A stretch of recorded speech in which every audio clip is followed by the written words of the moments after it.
Bismillahirrahmanirrahim. Assalamualaikum warahmatullahi wabarakatuh.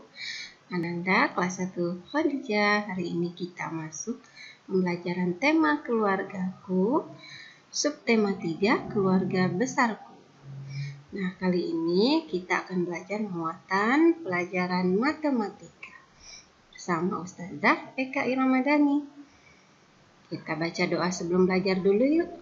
Rabbi zidani ilman warzuqni fahman. Nah, kemarin kita sudah mengenal keluarga besar Udin. Kali ini Udin akan melakukan kegiatan pengukuran bersama anggota keluarga besarnya.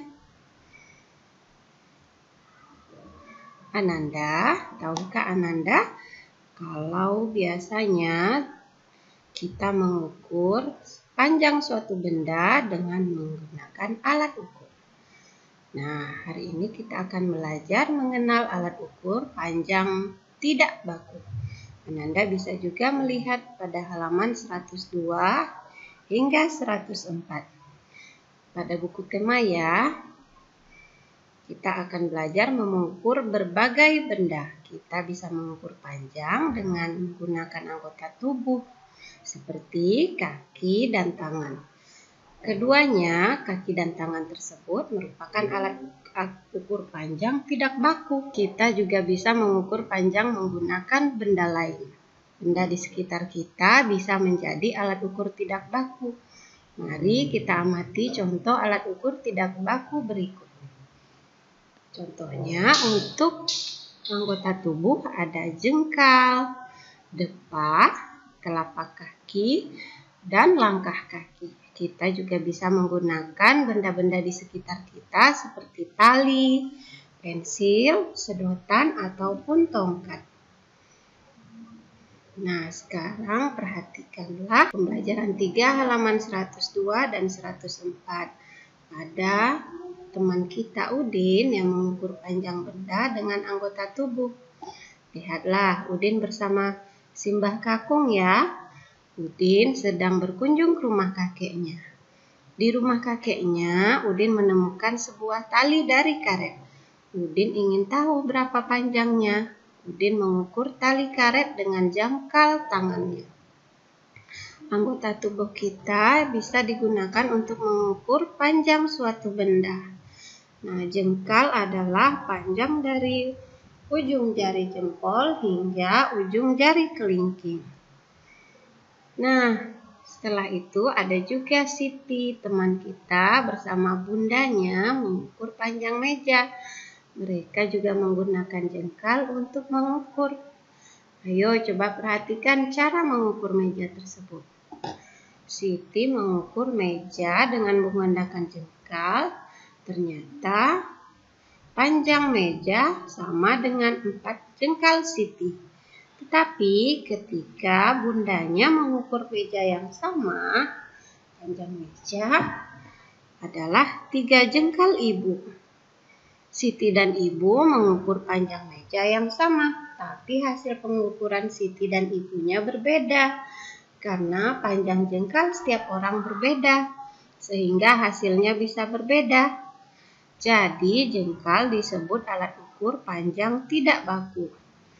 Karena hasilnya tidak akan sama setiap orang. Kemudian selain menggunakan anggota tubuh, kita juga bisa menggunakan benda-benda untuk mengukur benda.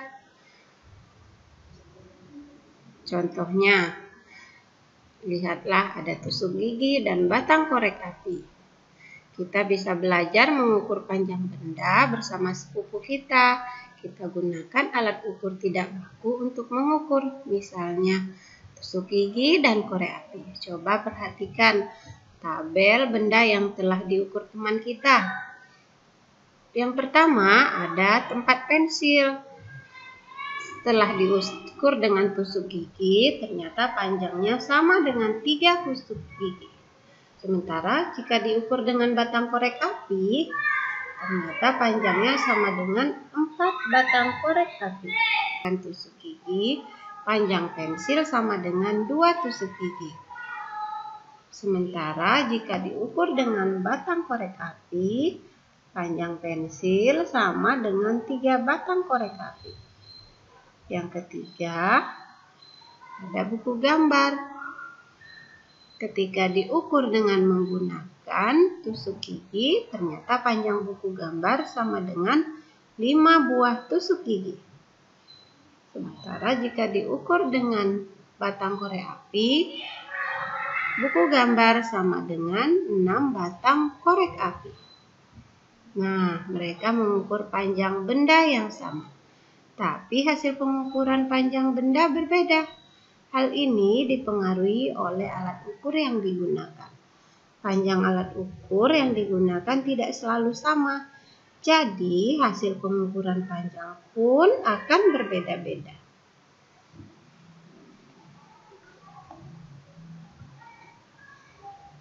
Nah, Ananda simaklah pembelajaran 6 halaman 119 hingga 120. Kita akan membandingkan tinggi dan panjang benda. Ananda bisa lihat ada foto keluarga Udin. Sekarang kita akan membandingkan tinggi dan panjang. Kita belajar perbedaan tinggi dan panjang dahulu ya. Tinggi digunakan untuk sesuatu yang tegak atau berdiri. Contohnya badan, pohon, menara. Panjang digunakan untuk sesuatu yang melintang atau mendatar. Contohnya jalan raya, sungai, rel, kereta api. Coba amati keluarga Udin berikut. Di sana terdapat juga mainan Udin ya, ada sepeda Udin dan mobil mainan Udin. Nah, sekarang jawablah pertanyaan berdasarkan gambar. Kemudian pilih kata-kata di dalam kotak ya. Contoh, ayah Udin lebih titik-titik dari kakak Udin. Jawabannya adalah ayah Udin lebih tinggi dari kakak Udin. Kita coret kata tinggi di dalam kotak ya. Yang kedua, kakak Udin lebih titik-titik dari ibu. Ya, kakak Udin pastinya lebih pendek daripada ibu. Kita coret kata pendek. Udin titik-titik di keluarga. Udin terpendek di keluarganya. Ayah Udin titik-titik di keluarganya. Ayah Udin tertinggi di keluarganya. Kemudian ada sepeda Udin lebih panjang daripada mobil mainannya. Nah, itulah pelajaran kita kali ini ya. Semoga Ananda semua dapat memahaminya dengan baik. Sekarang sebagai latihan, buatlah latihan pembelajaran kita halaman 114 hingga 115.